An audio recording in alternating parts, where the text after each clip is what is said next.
Start.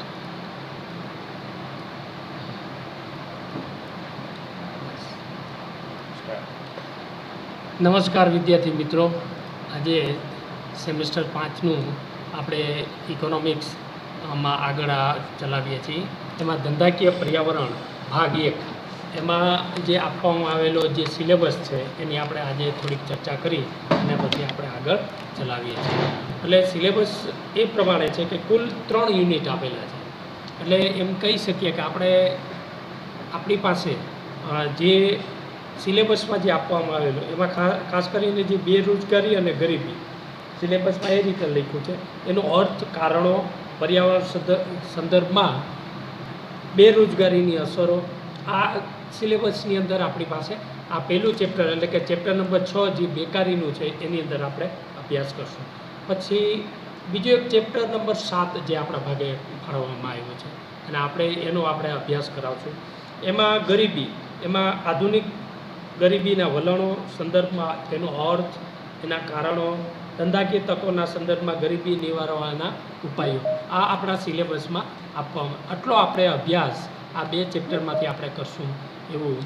અને હવે આપણે શરૂઆત આપણે કરી દઈએ છીએ કે બેકારી કોને કહી શકીએ. તો બેકારીની જુદી જુદી જે કાંઈ જે વ્યાખ્યાઓ આપવામાં આવી છે એ વ્યાખ્યાઓને ધ્યાનમાં રાખી અને તમને એની થોડીક સમજૂતી આપું છું. એમાં ખાસ કરીને પીસી જૈન નામના એક અર્થશાસ્ત્રીએ કે જે ભારતના છે એને જેમણે જે રજૂ કરેલી જે વ્યાખ્યા કે ભારતમાં બહુ મોટા ભાગના લોકોના જીવનમાં બેરોજગારી અને અર્ધ બેરોજગારી એ કાયમી બાબત બની ગઈ છે. એનો મતલબ શું થયો કે લોકો પાસે પૂર્ણ રોજગારી જોવા નથી મળતી. આનું કારણ સતત વધતી જતી વસ્તી અને રાષ્ટ્રના કુદરતી સાધનોનો અપૂરતો ઉપયોગ. એટલે એમ કહીએ કે કુદરતી સાધનોનો બગાડ વધારે થાય છે અથવા તો પૂરતા પ્રમાણમાં સસ્ટેનેબલ ડેવલપમેન્ટ થતું નથી, પૂરેપૂરો વિકાસ થતો નથી એમ પણ આપણે કહી શકીએ. એટલે આ પીસી જૈનની જે વ્યાખ્યા છે એવી રીતે બીજા એક આર સિંહ, પ્રોફેસર આર સિંહ, એને એક વ્યાખ્યા આપી છે કે અર્થશાસ્ત્રીઓ અને રાજનીતિજ્ઞો એ બંને હકીકતમાં સ્વીકાર કરે છે કે બેરોજગારી આર્થિક દૃષ્ટિએ દુર્વ્યય, સામાજિક દૃષ્ટિએ ભયજનક અને નૈતિક દૃષ્ટિએ જેનો બચાવ ન થઈ શકે તેવી ઘટના છે એમ આપણે કહી શકીએ. તો આ આખી જે વ્યાખ્યા જે આપવામાં આવેલી છે બંને, એમાં ખાસ કરીને પીગુ તો એમ જ કહે છે, પીગુની જે વેતન કાપનો જે એનો સિદ્ધાંત છે આખો, જે પીગુ જે એમ કહે છે કે કોઈ વ્યક્તિ માત્ર ત્યારે જ બેકાર કહેવાય કે જ્યારે તેને કામ કરવાની ઈચ્છા હોવા છતાં કામ મળતું નથી. પીગુ શું કહે છે? જ્યાં આ એક ડેફિનેશન લખી લેજો તમે. પ્રોફેસર પીગુ એમ કહે છે, ઇન્વેટેડ કોમામાં વ્યાખ્યા આપણે લખીએ છીએ, બરાબર. કોઈ વ્યક્તિ માત્ર ત્યારે જ બેકાર કહેવાય છે કે જ્યારે તેની કામ કરવાની ઈચ્છા હોવા છતાં કામ મળતું નથી, એને કામ મળતું નથી એમ આપણે કહી શકીએ. તો એવી જ રીતે કેન્સ પણ અને જે એની વ્યાખ્યા આપતા જણાવે છે. કેન્સ એમ કહે છે અર્થકારણમાં પ્રવર્તતા વેતન દરે, અર્થકારણમાં પ્રવર્તતા વેતન દરે કોઈ વ્યક્તિ કામ કરવા તૈયાર હોય છતાં તેને કામ ન મળતું હોય તો તે ફરજિયાત બેકાર છે એમાં આપણે કહી શકીએ. જો ભારતમાં બેકારી તમે જુઓ, દાખલા તરીકે હું તમને અત્યારે એક સામાન્ય આપણે ઉદાહરણ લઈએ કે લોકો એવું માનીએ છીએ કે બેકાર છે, તો કઈ રીતે આપણે એને માની શકીએ કે બેકાર છે? તો કે એને કામ નથી મળતું. પ્રવર્તતા વેતન દરે, અરે પ્રવર્તમાન વેતન દરે તો અત્યારે બધા લોકો કામ કરવા તૈયાર છે પણ કામ મળતું નથી. ખરેખર એનું કેવું છે એટલે કે જે શ્રમનો પુરવઠોનો જો ઉત્પાદન થાય તો શ્રમના પુરવઠાની સાથે એને રોજગારીની પણ સર્જન કરવું જ જોઈએ. આ મુખ્ય જવાબદારી સરકારની રહે છે એમ આપણે કહી શકીએ. એટલે કે શ્રમના પુરવઠાની સાથે વેતનનું પણ એને અથવા તો એની રોજગારીની સમસ્યા પણ હલ કરવી જોઈએ એવું આપણે કહી શકીએ. એટલે કે લીગ ઓફ નેશન કમિટી દ્વારા પણ એક વ્યાખ્યા આપવામાં આવી છે. જે વ્યક્તિ કામની શોધમાં હોય અને પોતાની ક્ષમતા તેમજ યોગ્યતા અનુસાર કામ પ્રાપ્ત કરવા અસફળ રહે તેને બેકાર છે એમ આપણે કહી શકીએ. પોતે બેકાર છે એમ આપણે જો જાણવું હોય તો આ રીતે આપણે એને કહી શકીએ. એટલે કે બેકારી માટેની જે આખી જે વાત છે, એટલે કે બેકારી કેવી છે, ઐચ્છિક બેકારી હોય છે અથવા તો સંક્રાંત બેકારી હોઈ શકે, અને અનૈચ્છિક બેકારી પણ આપણે અર્થતંત્રમાં જોવા મળે છે એમ આપણે કહી શકીએ છીએ. તો બેકારી ખરેખર કેવી છે કે અલગ અલગ પ્રકારની જોવા મળે છે. આપણને બેકારી આ જોવા મળે પણ કેવી અલગ અલગ પ્રકારની જોવા મળે છે. એમાં ખાસ કરીને એવું કહેવાય છે કે સંક્રાંતિ જે બેકારી છે એ જૂના ઉદ્યોગો નાશ પામે અને નવા ઉદ્યોગોની સ્થાપના થાય, અથવા તો આર્થિક વિકાસની પ્રક્રિયા દરમિયાન કેટલાક જૂના ઉદ્યોગો નાશ પામતા હોય છે. એટલે આપણો દેશ કેવો છે, શ્રમ આધારિત ઉત્પાદન ધરાવતો દેશ છે, એટલે કે શ્રમ પ્રચુરતા વધારે છે. આપણા દેશમાં મૂડીની અછત છે, એટલે કે મૂડી પ્રચુરતા પૂરતા પ્રમાણમાં પ્રાપ્ત થતી નથી એમ આપણે કહી શકીએ. એટલે કે શ્રમ પ્રધાન ઉત્પાદન પદ્ધતિને બદલે મૂડી પ્રધાન અદ્યતન ઉત્પાદન પદ્ધતિ સ્વીકારવામાં આવે છે, ત્યારે કેટલાક શ્રમિકો અમુક સમય પૂરતા બેકાર રહે છે, બેકાર રહે છે. અને આમ બેકારી થયેલા શ્રમિકોને જેટલા સમય સુધી નવા વિકાસ પામતા ઉદ્યોગોમાં કામ મળતું નથી તેટલો સમય તેઓ બેકાર રહે છે. અને આ બેકારીને કેવી બેકારી કહેવામાં આવે છે, સંક્રાંત બેકારી આપણે કહીએ. એવી રીતે ઐચ્છિક બેકારી છે, કામ કરવાની શક્તિ ધરાવતા તાલીમી કે બિન તાલીમી શ્રમિકોને કામ અથવા રોજગારી મળતી હોય છતાં તેઓ કામ કરવાની ઈચ્છા ધરાવતા ન હોય અને પરિણામે તેઓ પોતે જ બેકાર રહે છે, કામ કરવા તૈયાર ના થાય. પોતે કામ ત્યારે એ કરવા માટે તૈયાર ના હોય. જોજો ઘણીવાર તમે ઘણા કેવા હોય છે બીપીએલ હોય, હું તમને ક્લાસમાં કહું છું ને, બાપાના પૈસે લીલા લહેર કદાચ બિચારા વડીલો શ્રમિક કરી અને ખૂબ મજૂરી કરીને પૈસા ભેગા કરે, પરંતુ નવું જનરેશન એની જે મૂડીની જે કિંમત છે એના વાલીએ જે કમાયેલી એ સમજતા નથી. એને કારણે કેવું છે, એ શ્રમ કરતા નથી, અને શ્રમ ના કરે એને કારણે બેકારીનું પ્રમાણ જોવા મળે છે એમ આપણે કહી શકીએ. પછી અનૈચ્છિક બેકારી હોય છે કે કામ કરવાની શક્તિ અને ઈચ્છા ધરાવતા શ્રમિકોની ચાલુ વેતન દરે કામ કરવાની તૈયારી હોય છતાં તેઓ કામ અને રોજગારી ન મળે, તેના પરિણામે તેઓ ફરજિયાત બેકાર રહેવું પડે છે. એને ફરજિયાત બેકાર રહેવું પડતું હોય છે.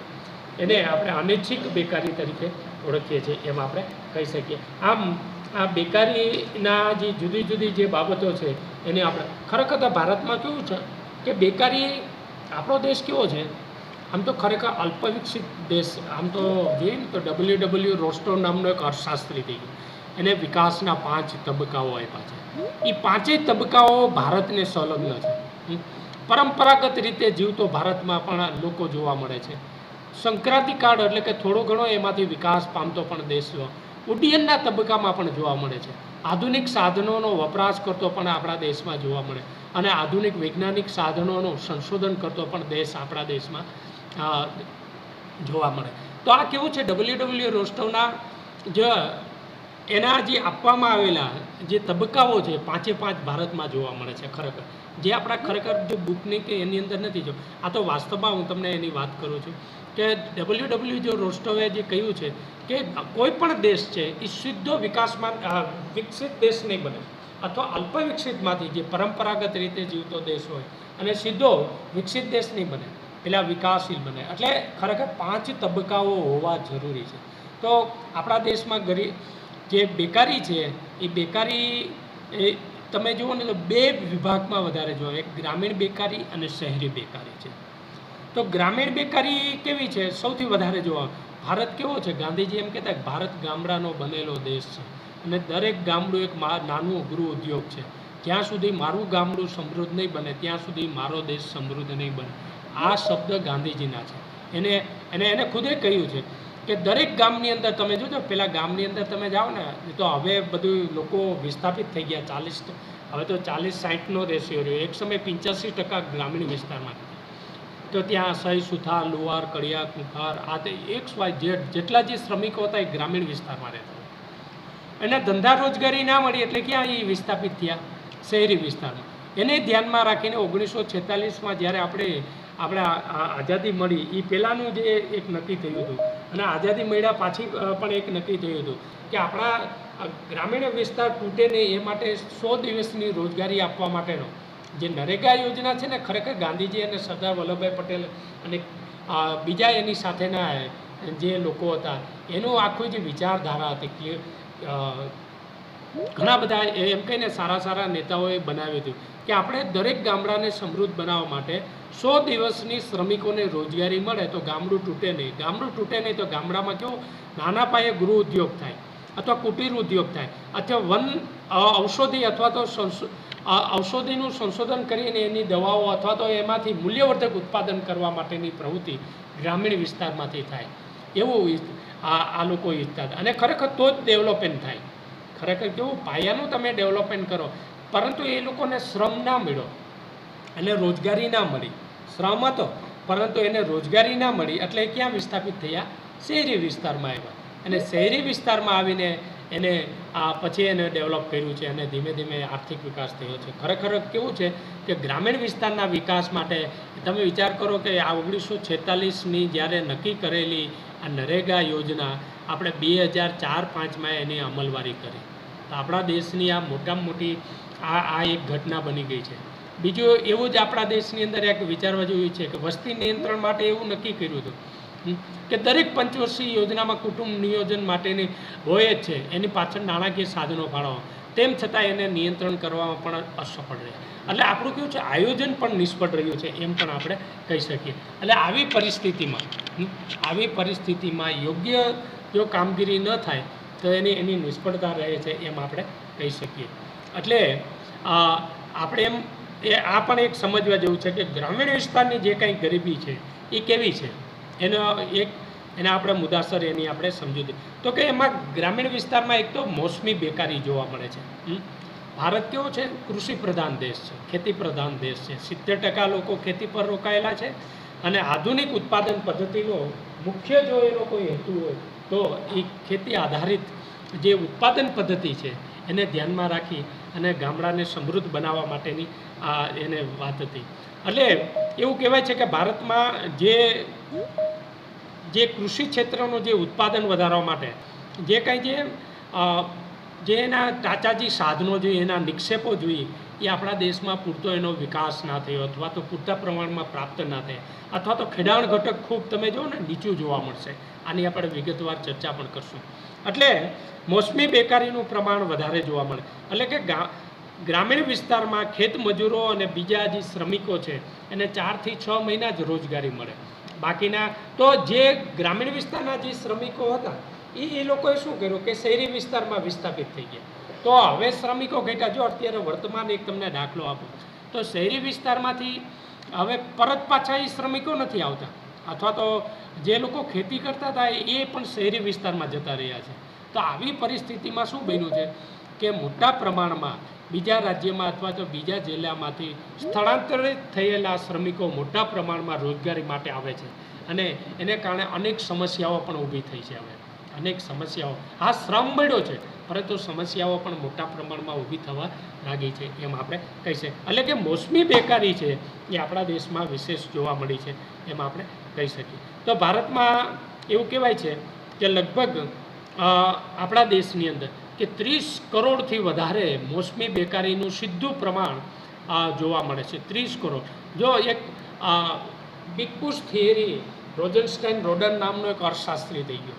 મેં એકવાર મને એનો લેખ વાંચવા મળ્યો હતો કે રોડાન એમ કહે છે કે જ્યાં બેકારીનું પ્રમાણ છે ત્યાં જબરજસ્ત નાણાંનો ફ્લો આપો. બિગ થિયરી જે જગ્યાએ લોકો બેકાર વધારે હોય ત્યાં શું કરવા? નાણાંનો ફ્લો આપો. દાખલા તરીકે એક હું તમને એનું ઉદાહરણ પણ આપીશ કે મોટા પ્રમાણમાં શું કરે, દાખલા તરીકે ગ્રામીણ વિસ્તારમાં મોસમી બેકારી છે તો કે જે ઉત્પાદન થયું છે એને મૂલ્યવર્ધક કરો.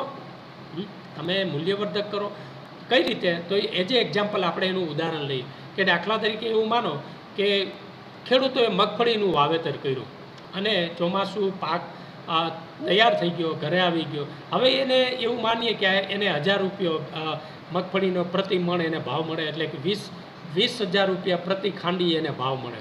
હવે એનું મૂલ્યવર્ધક ઉત્પાદન કરવું જોઈએ. એનું મૂલ્યવર્ધક ઉત્પાદન કરવું તો કે જે મોસમી બેકાર જે લોકો રહે છે એના માટે તો કે મૂલ્યવર્ધક ઉત્પાદન કરવા માટે તો કે એમાંથી તેલ કાઢો, એનો માંડવીનો ખોળ તૈયાર કરો.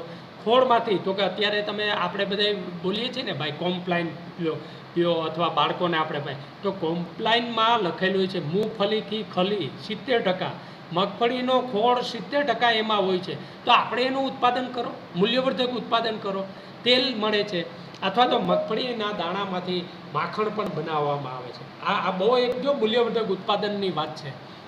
આ ઉપરાંત મગફળીના જે ફોફા વધે છે, તો કે ફોફામાંથી એનો લઈ બનાવી એમાંથી કાગળ બનાવવાનો ઉદ્યોગ પણ કરાવી શકાય છે. તો આ રીતે મૂલ્યવર્ધક જો ઉત્પાદન કરવામાં આવે તો 6 મહિના જે મોસમી બેકારો છે એના બાકીના સમયમાં પણ એને રોજગારી આપી શકાય છે, એમ આપણે કહી શકીએ. એટલે કેવું મૂલ્યવર્ધક ઉત્પાદન કરે. આ ઉપરાંત કેવું છે, ગૃહ ઉદ્યોગનો મોટા પાયે ગ્રામીણ વિસ્તારમાં વિકાસ કરવો જોઈએ. એક સમયે ગુજરાતને આ તક હતી. 1981 થી 85ના સમયગાળામાં જબરજસ્ત એક સમય ક્રેઝ હતો કે હીરા ઉદ્યોગનો જબરજસ્ત વિકાસ થયો. ખરેખર એને કેવું એક પ્રકારનો એને હીરા ઉદ્યોગને ગુજરાત સરકારે અથવા ભારત સરકારે એક ગૃહ ઉદ્યોગ તરીકે સ્વીકારી અને એમાં એને સીધી ભાગીદારી કરી હોત, એની બજાર વ્યવસ્થા ઊભી કરી હોત, એના જે શ્રમિકો છે એના માટેની પીએફની વ્યવસ્થા, એને રહેવા માટેની કોલોની બનાવે, એના માટે તો એને કારણે એ સમયગાળામાં તમે વિચાર કરો 45 થી 50 લાખ લોકો આ હીરા ઉદ્યોગ સાથે જોડાયેલા હતા. તો આવું જે ગૃહ ઉદ્યોગ જો થયો હોય તો મોસમી બેકારીનું પ્રમાણ આપણે જોવા મળત નહીં. આવા કેટલાય એવા ઉદ્યોગો છે કે જે મોસમી બેકારીનું જે પ્રમાણ આપણે ત્યાં જોવા મળે છે એને કાયમી રોજગારી આપી શકાય, એનો ડેવલપમેન્ટ માટે પૂરતું ઇન્વોલ્વમેન્ટ. એટલે કેન્દ્રીય જે આયોજન છે એ ભારતને જરૂરિયાત નથી, હું એવું માનું, મારું મંતવ્ય છે. ખરેખર વાસ્તવમાં કેવું વિકેન્દ્રિત આયોજન હોવું જોઈએ કે જ્યાં સમસ્યા છે એના ઉકેલ માટેની યોજનાઓનું આયોજન આપણા દેશમાં થવું જોઈએ. તે આપણને જોવા નથી મળ્યું. આ આપણને મોટામાં મોટી આ સમસ્યા જો એ થયું હોત, વિકેન્દ્રિત આયોજન થાય. હવે તમે વિચાર કરો કે કેન્દ્રિત આયોજન થાય, હવે કેન્દ્ર દ્વારા નાણાં ફાળવે એટલે રાજ્યમાં આવે, રાજ્યમાંથી જિલ્લામાં જાય, જિલ્લામાં તાલુકામાંથી ગ્રામ પંચાયત, અને પછી એને કેટલું વિસ્તરણ કરવું તલાટી કમ મંત્રી અથવા સરપંચ દ્વારા નક્કી થાય. તો આ કેવું છે, ઓલું તો જેને સમસ્યા છે એના ઉકેલ માટેની સીધી યોજનાઓ હોવી જોઈએ. આ જો બને તો મોટા પ્રમાણમાં પણ રોજગારી ક્ષેત્રનું નિર્માણ થઈ શકે એમ આપણે. એટલે મોસમી બેકારીનું પ્રમાણ જે જો ઘટાડવું હોય તો કૃષિ ક્ષેત્રના નિક્ષેપોનું પ્રમાણ પણ વધારવું જોઈએ. કૃષિ ક્ષેત્રના નિક્ષેપો, દાખલા તરીકે આઝાદી પહેલાં આપણા દેશમાં કુલ 26% જેટલો સિંચાઈનો વિસ્તાર હતો, 26 થી 27% વિસ્તાર પિયતની સુવિધા હતી. પરંતુ આઝાદી બાદ ભારતના એટલે કે હિન્દુસ્તાનના 3 ટુકડા થયા. એક બાંગ્લાદેશ, એટલે બાંગ્લાદેશની પૂર્વ પાકિસ્તાન અને પશ્ચિમ પાકિસ્તાન 2 થયા. તો એમાં બ્રહ્મપુત્ર અને પંજાબની જે 5 નદીઓ જે સિંધુ સાથે જે મળી અને પૂરી પાકિસ્તાનમાં જતી રહી, એ આખો જે સિંચાઈનો વિસ્તાર છે એ મોટા પ્રમાણમાં એમ કહીને કે આ બંને દેશમાં જતો રહ્યો હતો. તો એવું કહેવાતું કે એ સમયગાળામાં 19% પિયતની સુવિધા આપણા દેશમાં ઊભી થઈ. હજી એમાંય સારું થયું કે પ્રથમ પંચવર્ષીય એક જ યોજનામાં આપણા દેશમાં કૃષિ ક્ષેત્રને મહત્ત્વ આપવામાં આવ્યું. એક જ યોજના એવી છે કે જે ભારતનું આયોજન છે કૃષિ ક્ષેત્રને સૌથી વધારે મહત્ત્વ આપવામાં આવ્યું. બાકીની બધી જ પંચવર્ષીય યોજનાઓ તમે વિચાર કરો કે 1951 થી 1956ની એક યોજના, બાકીની તમે બીજી યોજના 1956 થી 61 થી 66, આ 2 યોજનાઓ ડાયરેક્ટ ઔદ્યોગિક ક્ષેત્રને મહત્ત્વ આવ્યું. પછીની 3 વાર્ષિક યોજના 67, 68 ને 69, કારણ કે નાણાકીય સાધનોની અછત ઊભી થઈ ગઈ હતી. ચીન અને પાકિસ્તાન સાથે 2 યુદ્ધ થવાને કારણે ભારતની ખરાબ હાલત થઈ ગઈ હતી એક સમયે.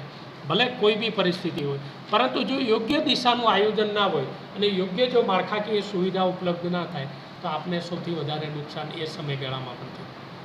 પછી વળી પાછી ચોથી યોજના 69 થી 74 સુધી રહી હતી. અને આવી રીતે જુદી જુદી યોજનાઓ હજી સુધી કૃષિ ક્ષેત્રને મહત્ત્વ નથી આપ્યું. ખરેખર કેવો હોવો જોઈએ મારા વિચાર પ્રમાણે કે સમતોલ આર્થિક વિકાસ હોવો જોઈએ કે ભાઈ 40% ખેતી ક્ષેત્રે કે 60% ખેતી ક્ષેત્રે છે. અત્યારે એવું કહેવાય છે કે 60-20-20-20 આખો જે રેશિયો છે કે 20% ઔદ્યોગિક ક્ષેત્રે, 20% સેવાકીય ક્ષેત્રે અને 60% કૃષિ છે. તો હું તો એમ કે 100 રૂપિયા જો બજેટમાં નક્કી કરવામાં આવે આર્થિક વિકાસ માટે તો એને 60 રૂપિયા કૃષિ ક્ષેત્ર માટે ફાળવવા જોઈએ, 20 રૂપિયા ઔદ્યોગિક ક્ષેત્ર માટે ફાળવવા જોઈએ અને 20 રૂપિયા એને ડાયરેક્ટ સેવાકીય ક્ષેત્રનો ડેવલપ થવો જોઈએ. આપણે નહીં ઘરના નહીં ઘાટના જેવી આખી યોજનાઓ બને છે. એને કારણે મોટા પ્રમાણમાં આ કહેવાય કૃષિ પ્રધાન દેશ, પરંતુ કૃષિ ક્ષેત્રનું જોઈતો હજી વિકાસ અને ખરેખર સૌથી વધારે સંશોધનો પણ થવું જોઈએ. ભારતીય ક્ષેત્રમાં જે બેકારી વધે છે ને એની પાછળનું મુખ્ય કારણ આ પણ છે કે કૃષિ ક્ષેત્રનું યોગ્ય સંશોધન ન થવાને કારણે પણ આવી પરિસ્થિતિ આપણા દેશમાં વિશેષ જોવા મળી છે. એનું તમને એક ઉદાહરણ આપું કે જો આપણા દેશનું કેવું છે, ખેડાણ ઘટક ખૂબ જ નીચું છે. દાખલા તરીકે હું તમને એક ઉદાહરણ આપું કે આ લોકો ખરેખર કૃષિ ક્ષેત્રે મોટા પાયે રિસર્ચ અને સંશોધન કરવાની જરૂર છે. એનું તમને ઉદાહરણ આપું, આપણા દેશમાં 5.82 હેક્ટર પ્રતિ વ્યક્તિ દીઠ જમીન ખેડાણ લાયક છે. એટલે કે 5 હેક્ટર અને 82 ગુઠ્ઠા પ્રતિ વ્યક્તિ દીઠ ખેડાણ લાયક જમીન છે. તો ઓસ્ટ્રેલિયામાં પ્રતિ વ્યક્તિ દીઠ 776 જેટલી હેક્ટર જમીન પ્રતિ વ્યક્તિ દીઠ 128 હેક્ટર પ્રતિ વ્યક્તિ દીઠ અમેરિકામાં ખેડાણ લાયક જમીન છે. એવી રીતે 135 હેક્ટર પ્રતિ વ્યક્તિ રશિયા પાસે ખેડાણ લાયક જમીન છે. અને 168 કે 164 હેક્ટર જમીન એ કેનેડામાં પ્રતિ વ્યક્તિ દીઠ ખેડાણ લાયક છે. હવે તમે વિચાર કરો, એ લોકો આટલી જમીન વિશાળ હોવા છતાં એના બજેટમાંથી 10% સંશોધન પાછળ નાખે. તો આ ખરેખર કેવું કૃષિ ક્ષેત્રનું જે બેકાર રહે છે એને જો વધારે જો વિકાસ કરવો હોય તો આપણે એને મહત્ત્વ આપવું જોઈએ. આ મારા વિચારો છે, હું ખાલી તમને સમજાવું છું કે આવું બની શકે. જો બેકારી આપણે નાબૂદ કરવી હોય તો આવું બની શકે. અને ખરેખર ઓછું નાનું ખેડાણ ઘટક હોય તો એમાં મોટા પ્રમાણમાં આ નવા સંશોધન, હું તો કહું આધુનિકમાં આધુનિક કૃષિ ક્ષેત્રે આપણા દેશમાં આ ઉપયોગ થવો જોઈએ સૌથી વધારે. ભલે ખેડાણ ઘટક નાનું છે પરંતુ સરકારના સહયોગ દ્વારા મોટા પ્રમાણમાં ઉત્પાદન, હું તો એમ કહું આંતરરાષ્ટ્રીય, મારા વિચાર પ્રમાણે આપણે આંતરરાષ્ટ્રીય એનું હબ બની શકે. કઈ રીતે? નીચામાં નીચું ખેડાણ ઘટક છે તો કેવું બાગાયત અને આયુર્વેદની વસ્તુઓનું ઉત્પાદન કરવું જોઈએ. તો રોજગારીનું જબરજસ્ત અને માર્કેટિંગ બજાર વ્યવસ્થા છે. જેવી રીતે કેમ ભાઈ ડેરી ઉદ્યોગનું ડેનમાર્કનું છે, જેટલું પ્રોડક્શન થાય એ સરકાર ખરીદી લે, પછી એને આંતરરાષ્ટ્રીય બજારમાં વેચાણ કરે. તો આમાં પણ એ જ કરવું જોઈએ. પરંતુ ભ્રષ્ટાચારને કારણે આપણા દેશમાં થોડુંક અશક્ય લાગે, મને એવું મારું માનવું છે. એટલે આવી પરિસ્થિતિને આપણે એટલે મોસમી બેકારી જો આપણે ઘટાડવી હોય તો ઘટાડી પણ શકાય છે. એની પછી ફરી પાછું આપણે એની વિગતે વાત કરીએ. પછી બીજી છે પ્રચ્છન્ન બેકારી. પ્રચ્છન્ન બેકારી કેવી છે કે એક વડીલ હોય, એના 3 દીકરા હોય, એક કામ કરે, એક થોડોક મદદ કરે અને એક ખાઈ પીને આટા મારે, બીપીએલ બાપાના પૈસે લીલા લહેર કરતો હોય છે. એટલે પ્રચ્છન્ન બેકારી કેવું છે, કેટલાક લોકો બાહ્ય રીતે કામ કરતા હોય તેવું દેખાતું હોય છે, પરંતુ વાસ્તવમાં તેનું ઉત્પાદન વૃદ્ધિમાં કોઈ ફાળો નથી. એટલે એવા પ્રચ્છન્ન એટલે કે આવા લોકો કેવા છે કે એની ઉત્પાદન ક્ષમતા છે ને એમ કહીને શૂન્ય જોવા મળે છે, એની ઉત્પાદન ક્ષમતા.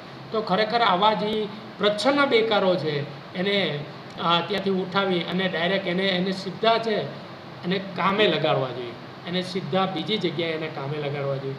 એ આપણે ત્યાં એટલે કૃષિ ક્ષેત્રે છે પ્રચ્છન્ન બેકારો છે વિશેષ પ્રમાણમાં જોવા મળે. એમાં પ્રોફેસર નક્સ નામનો એક અર્થશાસ્ત્રી એમ કહે છે કે કૃષિમાંથી આવા કેટલાક માણસોને ખસેડી લેવામાં આવે તો ખેત ઉત્પાદનમાં ઘટાડો થવાને બદલે વધારો થવાની પૂરી શક્યતા છે.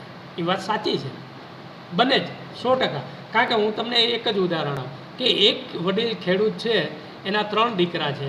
એવું માન્યું કે 500 મણ એ ઘઉંનું ઉત્પાદન કરે કે કપાસનું કરે કે મગફળીનું, તો હવે એનો ભાગ તો 3 દીકરાના નામે પડે ને.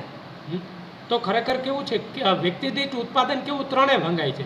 હવે એની જગ્યાએ એક જ દીકરો કામ કરતો હોય તો બીજાને માર્કેટિંગનું કરાવ્યું અને ત્રીજાને બીજી જગ્યાએ શ્રમમાં મોકલો હોય તો એની જગ્યાએ ખેત ઉત્પાદનની જે સરેરાશ જે ઉત્પાદન છે એ વધતું જોવા મળશે એમ આપણે કહી શકીએ.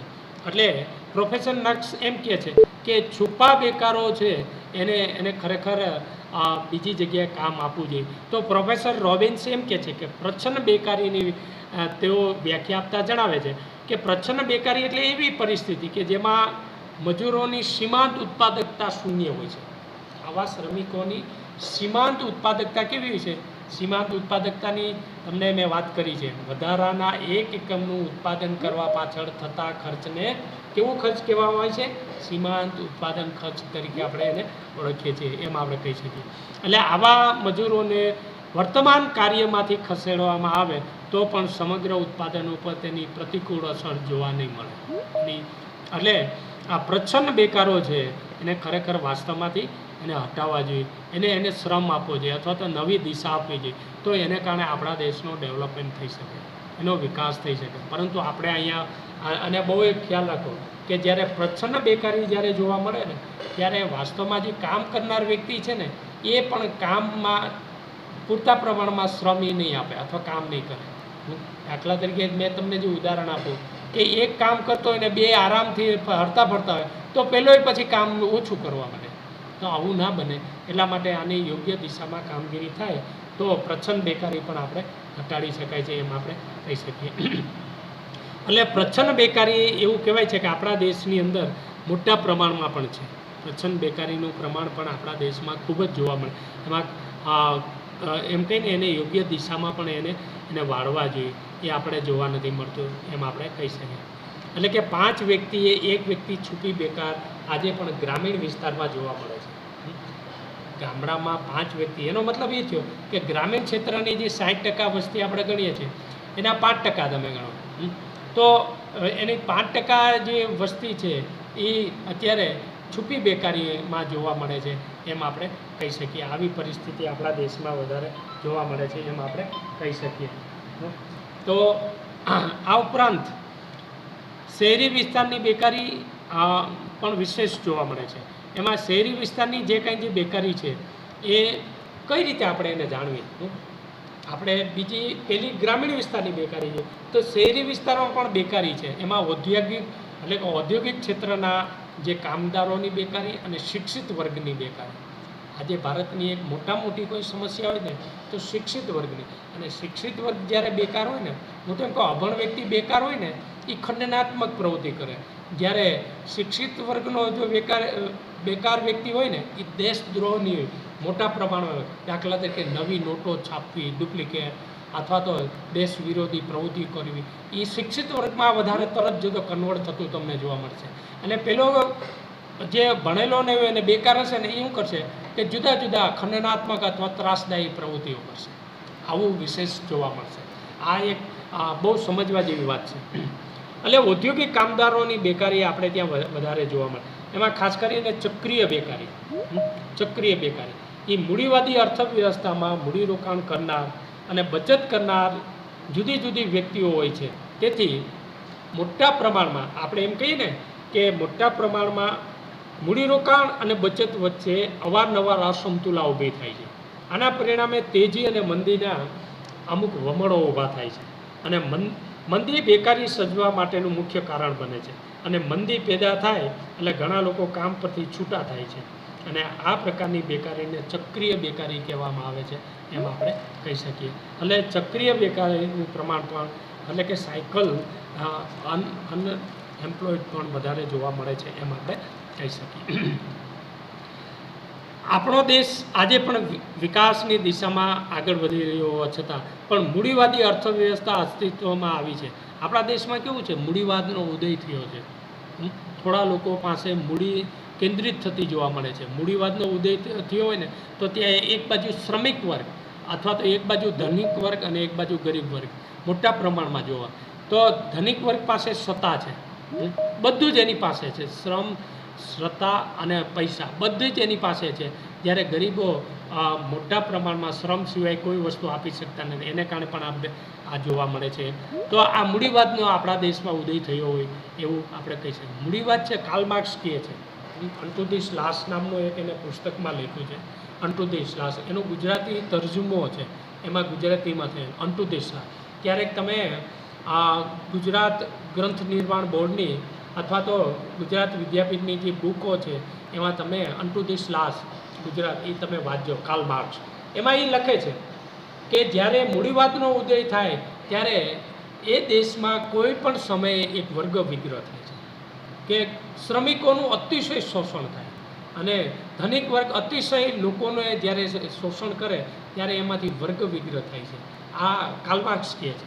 એટલે મૂડીવાદનો ઉદય પણ આપણા દેશમાં વિશેષ જોવા મળે છે એમ આપણે કહીએ. કારણ કે થોડા લોકોના હાથમાં ધંધો હોય છે અથવા વેપાર હોય છે, નાણાકીય સાધનો હોય છે, ત્યારે શ્રમિકો સતત જીવવા માટે રોજગારી મેળવે અને રોજગારી કરતા હોય છે, અને આવી પરિસ્થિતિ જોવા મળતી હોય છે એમ આપણે કહી શકીએ છીએ. અને માઠી એની અસર ખૂબ જ જોવા મળે છે આવી પરિસ્થિતિમાં. પછી બીજી એક છે યંત્રજન્ય બેકારી. એટલે આજનો જે સમય કેવો છે, ઝડપી આર્થિક વિકાસ સાધનારો દેશ છે અને હરીફાઈનો દેશ છે, આંતરરાષ્ટ્રીય ગ્લોબલ આખો એમ કહીને. આજે દાખલા તરીકે કેવું, આંતરરાષ્ટ્રીય દેશોમાં કોઈ એક વસ્તુનું ઉત્પાદન થાય ને, નવી વસ્તુ, તો તાઇવાન એનું ડુપ્લિકેટ કરી નાખે છે. એવી રીતે ભારતમાં પણ કોઈ વસ્તુનું એવું ઉત્પાદન થાય ને, તો દિલ્હીની અમુક જે માર્કેટો છે ત્યાં તરત જ એનું ઇલેક્ટ્રોનિક્સનું અથવા તો ઇલેક્ટ્રિકલનું તરત ડુપ્લિકેશન થવા માંડે. તો આવી પરિસ્થિતિ આપણે યંત્રોજન્ય બેકારી મોટા પ્રમાણમાં જોવા મળે છે. એટલે કે ઝડપી આર્થિક વિકાસ સાધવા માટે જે ઉત્પાદનની જે પદ્ધતિ છે એમાં આધુનિક સાધનો દાખલ કરે અને એવા ટૂંકા સમયગાળા દરમિયાન જે શ્રમિકોને છૂટા કરે, આ શ્રમિકોને ફરી પાછી એને રોજગારી ના મળે ત્યાં સુધી છૂટા રહે છે, એને યંત્રજન્ય બેકારી આપણા દેશમાં પણ જોવા મળે. પણ વાસ્તવમાં કેવું છે, મને એ નથી સમજાતું કે યંત્રજન્ય બેકારી આપણા દેશમાં ઔદ્યોગિક વિકાસ એટલો છે ને, ખરેખર વાસ્તવમાં ક્યાં છે? શિક્ષિત બેકાર છે, મોસમી બેકાર છે, પ્રચ્છન્ન બેકારી છે વિશે. હા, આ છે ખરા શ્રમિકો. આ શ્રમિકો તમને 5-10 કરોડ લોકો જોવા, પણ વિશેષ સૌથી વધારે પેલા લોકો છે જે કૃષિ ક્ષેત્રે જે રોકાયેલા છે એ વિશેષ જોવા મળે છે. પરંતુ શહેરી વિસ્તારમાં યંત્રજન્ય બેકારીનું પ્રમાણ જોવા મળે છે એમ આપણે કહીએ. એટલે કે નવી ઉત્પાદન પદ્ધતિ મૂડી આધારિત જોવા મળે. ખરેખર કેવી હોય છે? શ્રમ આધારિત હોય છે. શ્રમ આધારિત હોવી જોઈએ ઉત્પાદન. ભારત કેવો છે કે શ્રમની પ્રચુરતા, એવું કહેવાય છે કે ઘણા વાર સંશોધન પણ કે ભારત એવો દેશ છે કે જ્યાં યુવાધન વિશાળ પ્રમાણમાં શ્રમ આપી શકે એવો યુવાધન છે. એટલે જો આંતરરાષ્ટ્રીય દેશોમાં, પરંતુ આપણા દેશની અર્થવ્યવસ્થા અને કાર્યપ્રણાલીને કારણે આંતરરાષ્ટ્રીય દેશોમાં આપણી અમુક આ જે શિક્ષિત વર્ગની ઇમેજો છે ખરાબ થતી જોવા મળી છે આજના સમયમાં. પરંતુ અમુક જગ્યાએ ખૂબ જ એનો સારો ડેવલપમેન્ટ થાય છે, સારામાં સારો એનો વિકાસ પણ થઈ શક્યો છે. એટલે આવી પરિસ્થિતિમાં જો યંત્રજન્ય બેકારીને એટલે કે મૂડી આધારિતની જગ્યાએ શ્રમ આધારિત ઉત્પાદન પદ્ધતિ જો દાખલ કરવામાં આવે તો ભારત માટે ખૂબ જ સારી છે એમ આપણે કહી શકીએ. એટલે પછીનો જે બેકારી માટેનો એક આવે છે એ છે શિક્ષિત વર્ગની બેકારી. તો ભારતમાં કેવું છે કે મોટા પ્રમાણમાં ભારતમાં એવું કહેવાય છે કે આરસી અગ્રવાલ નામના એક શિક્ષણ સાથે જોડાયેલી એક વ્યક્તિ અથવા પ્રોફેસર પોતે એમ કહે છે કે આજનો વિદ્યાર્થી એવું કહેવા માગે છે કે તમે અમને નોકરી આપો, અમો તમારા ભાષણો સાંભળવા નથી, અમારે ડિગ્રી નથી જોઈતી, પણ રોટી આપો, અમને નોકરી આપો, તમારા ભાષણો સાંભળવા નથી. આવી આખી આ પરિસ્થિતિ આજના એમ કહીને નવા જે એજ્યુકેશન સાથે જોડાયેલા વિદ્યાર્થીઓની આ વ્યથા. તમે વિચાર કરો, ખાલી એક ઉદાહરણ આપું. આવું જો શક્ય બન્યું હોત, આપણા ગુજરાતમાં જબરજસ્ત વિકાસ થયો હોત. 2001 પછી એવું કહેવાય છે કે ગુજરાતમાં 343 જેટલી ડિપ્લોમા અને એન્જિનિયરિંગ કોલેજો ખુલી અથવા નવી બહાર પડી.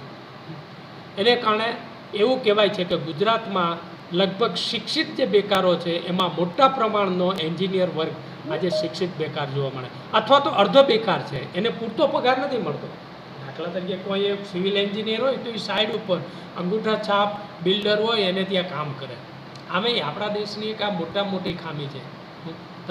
તમે લોકો વિચાર કરજો કે ઘણીવાર મને એમ થાય છે કે સારામાં સારી જે વ્યક્તિ હોય, જે બુદ્ધિશાળી છે, એને પૂરતું અહીંયા રોજગારી નથી મળતું, અને એને કારણે આવા જે બુદ્ધિધન છે ને એ વિદેશ વિસ્થાપિત થતો જાય છે અથવા વિદેશમાં એ સ્થળાંતરિત થાય છે. એની પાછળનું મુખ્ય કારણ કેવું છે કે અહીંયા એને યોગ્ય પ્રમાણમાં વળતર નથી મળતું, અને યોગ્ય પ્રમાણમાં વળતર ના મળે એટલે શું કરે? વિદેશ જતું રહે છે. આવી પરિસ્થિતિ આપણા દેશમાં જોવા મળે છે એમ આપણે કહી શકીએ. એટલે શિક્ષિત બેકાર છે એ વિશેષ જોવા મળે. પરંતુ એક સમયે જવાહરલાલ નહેરુ એમ કહેતા કે ભારતમાં ઇજનેરો આધારિત ઉત્પાદન પદ્ધતિ દાખલ કરવી. તમે વિચાર કરો તો ઇજનેરો આધારિત, આ ખરેખર કેવું છે કે ખરેખર ઇજનેરો નહીં, એગ્રીકલ્ચર આધારિત ઉત્પાદન પદ્ધતિ સાથે નવા શ્રમિકોને તો આપણે ત્યાં આ શિક્ષિત બેકારી વર્ગ જે જોવા મળે છે એ ના જોવા મળે. હું તમને એનું એક ઉદાહરણ આપું કે દાખલા તરીકે આ તમને મેં હમણાં એક ઉદાહરણ આપ્યું કે ભાઈ 343 કે 42 જેટલી ડિપ્લોમા અને એન્જિનિયરિંગ કોલેજો ખોલી ગુજરાતમાં, એની જગ્યાએ 20% ઔદ્યોગિક ક્ષેત્રના ડેવલપમેન્ટ માટે જ આ હતી ને કામગીરી. તમે કૃષિ ક્ષેત્રમાં 60% રોકાયેલા હતા, તો 60% માટે હું તો કહું દરેક જિલ્લામાં 5-5, 6-6 ડિપ્લોમા એગ્રીકલ્ચર અને એગ્રીકલ્ચર એન્જિનિયરિંગ કોલેજ કે એગ્રીકલ્ચર બીટેક કોલેજ અથવા એગ્રીકલ્ચર સંલગ્ન કોલેજો જો ખોલવામાં આવ્યું તો જબરજસ્ત વિકાસ થાય. 5 વીઘામાં 5 લાખનું ઉત્પાદનની મૂલ્યવર્ધક ઉત્પાદન કરે.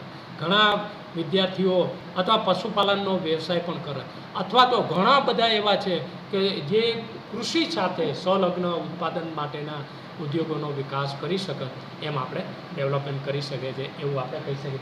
ધીમેશભાઈ, તો આવી પરિસ્થિતિમાં આખું જે શિક્ષિત બેરોજગારીનું જે પ્રમાણ છે એને આપણે હવેના પીરિયડમાં બેકારીની જે સમસ્યા છે એના કારણો ઉપર આપણે ડાયરેક્ટ એની ચર્ચા કરશું કે બેકારી વધવાના કારણો ક્યાં ક્યાં છે એની આપણે ચર્ચા કરશું. આજે આપણે આપણો પીરિયડ અહીંયા અસ્તુ કરીએ છીએ. બરાબર, ફરી એકવાર મળશું આવતા વીકમાં. સારું, ચાલો.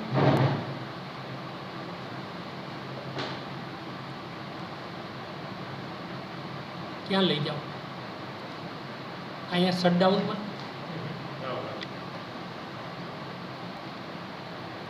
અચ્છા.